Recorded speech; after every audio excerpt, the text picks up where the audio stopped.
a recovering alcoholic.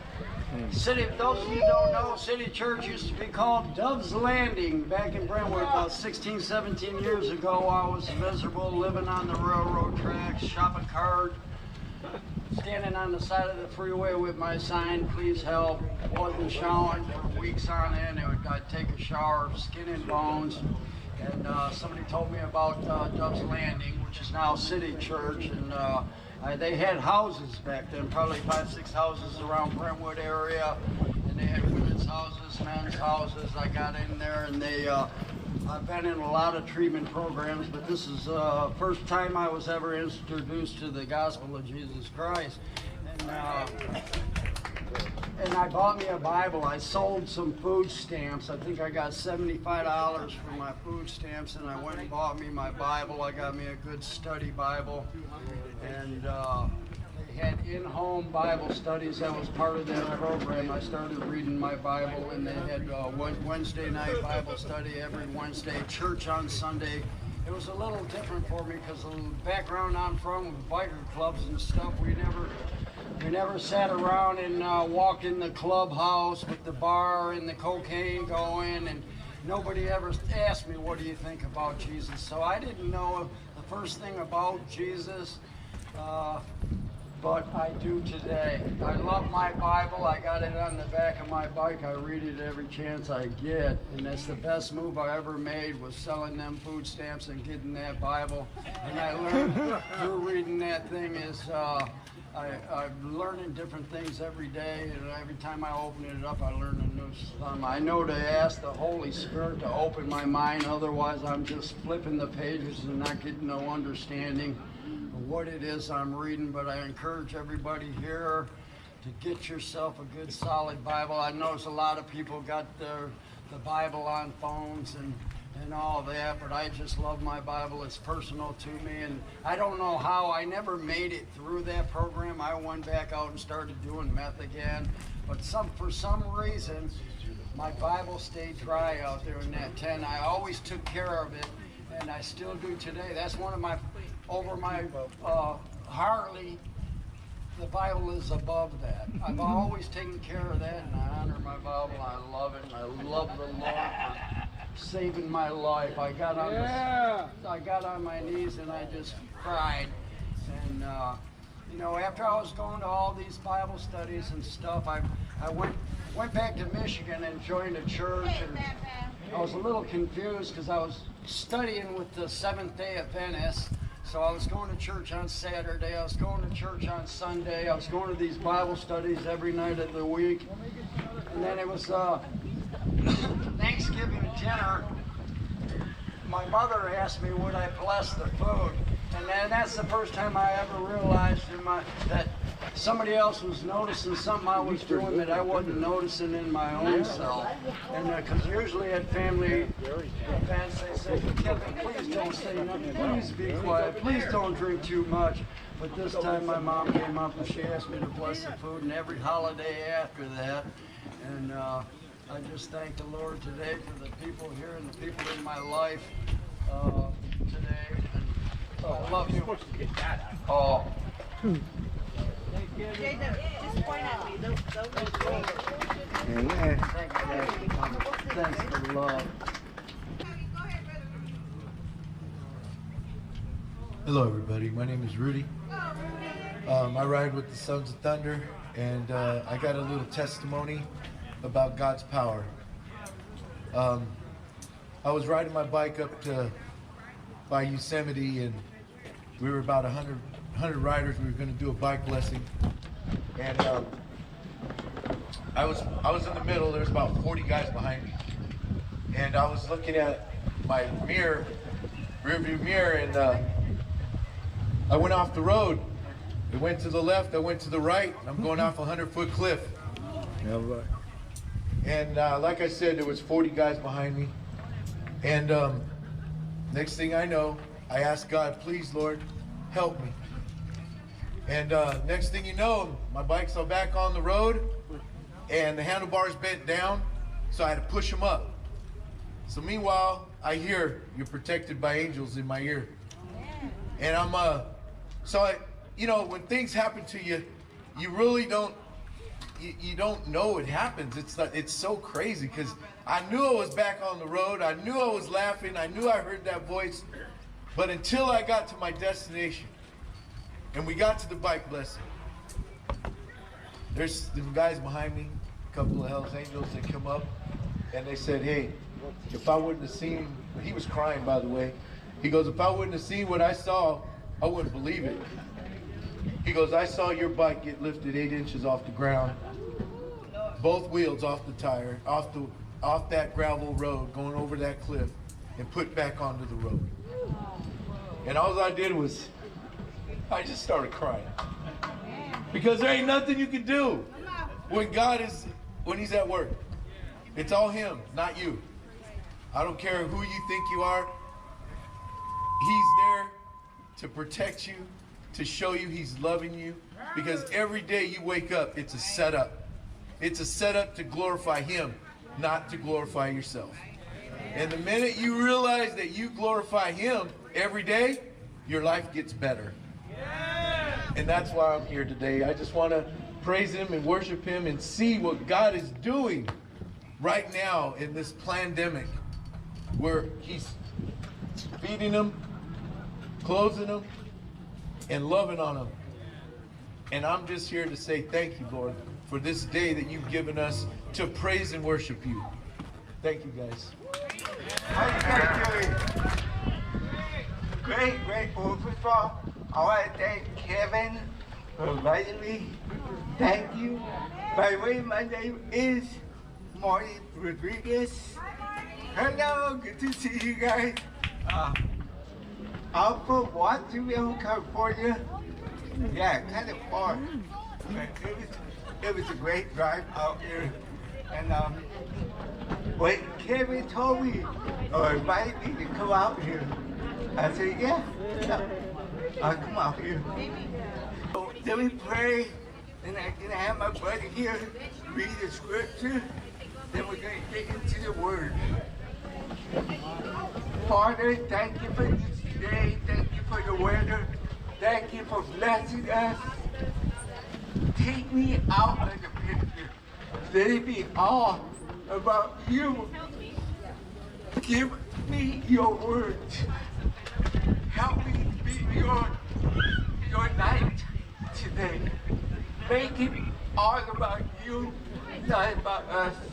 We pray this in the name of Jesus Christ, and we say, oh, wait a minute.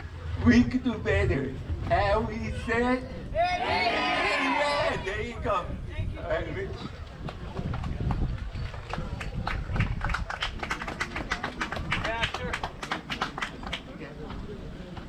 Hi, my name is Richard. I'm with Sons of Thunder, and I just met Marty just a short while ago, and he just asked me if I'd read a couple lines out of Titus, so I said okay. So here it is. For the grace of God has appeared that offers salvation to all people. It teaches us to say no to ungodliness and worldly passions, and to live self-controlled, upright, and godly lives in this present age. Thank you. Amen. I'm going to keep it short. I'm going to keep it simple because, you know, we got to get to the point. And what God put in my heart to talk about today was the word no. I have been around several Christian people, or been around people that say, I can't help myself. I can't help myself doing what I do. Which can be true if you don't got God. Let me tell you a story. There was a woman that she was from the street, and she was addicted to drugs, doing everything. She's, selling herself, trying to survive. And she got tired of that life. She got tired of all that. So she started to go to church. And after a couple of weeks, couple months, she gave her life to Christ.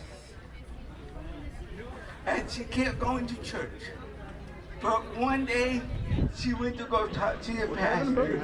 To go, Pastor, I've been coming to the church for several months. I've been doing all the Bible studies, but I still have the desires to go sin. I still have the desires to go sell my body, to go do drugs. And the pastor looked at her and said, you're right. Those desires are still there. But there's something different. And she goes, what's the difference? And the pastor said, the difference is now you can say no to all that. As we read in Titus, the grace of God gives us the power to say no.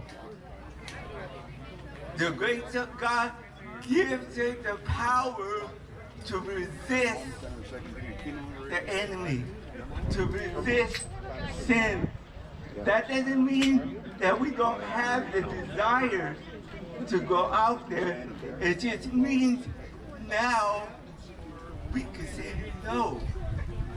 And I think that's something that we tend to forget. We tend to throw in the towel and say, I couldn't help myself. But if we follow the Word of God and we see what God does, and we will know the power of God, then we have a choice. And the choice is either to give in or to say no. Is it easy to say no? Because you know what? It's easy for me to say no to something that I don't like. But to say no to something I do like, that's hard. And some of the stuff from our past, we like to do. Right? We enjoy it for a season. And when it comes back, it's hard to say no. But God gives us that power through His grace. But what can we do to help us to fight that battle? There's several things we can do.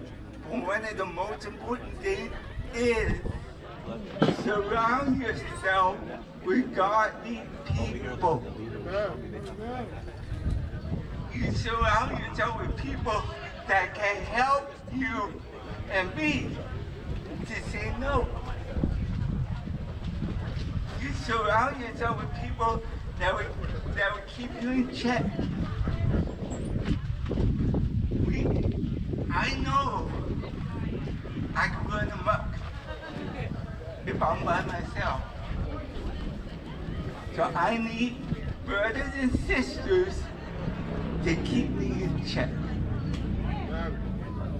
But I need to give them the authority to speak truth to me. If I hang out with people that tell me that I'm okay no matter what I do, those are not good friends. You need people that are gonna go, hey bro, you're walking in the flesh. Well, it doesn't matter who you are. You're walking in the flesh. You know what I mean? And we need to be able to stand up to sin, to the enemy, and say no. You know, God gave it us the power and the liberty to resist. Yeah. To fight a good fight. But we need to do our part by saying no. Or, as they say, if you're walking down the street and that street has a bar, and you get tempted to go in that bar, well, it's time for you to walk down a different street that doesn't have a bar. You know, we need to change to allow God to lead us in the way that He wants it to go. I'll go sit with Apple. You want to sit there or here? With this outcome, do you know what the difference between a country dog and a city dog? What's the difference? Does anybody know? A country Oh, that's dog mine. doesn't need a fence. It knows where it belongs. A city dog, you keep one in the backyard, in the fence, and as soon as it gets a chance, it'll take off. You ever see a country dog do that? They sit in the porch because they know where hope is. They're not ready to go run the buck. We need to be country dogs. Stay home. Stay with the Father. Not be ready to choke. You know what I mean? Amen. So let's pray. I guess the band would come up. Father, I give you thanks again. Thank you for today. I pray that you remind us that we have the power to say no. Remind us that we don't need to run around because we know where our home is. And we can stay on the porch. We don't need a fence to keep us where we should be. All we need is to know that you love us. And that I pray this in the name of Jesus Christ. And we say, Amen. Thank you.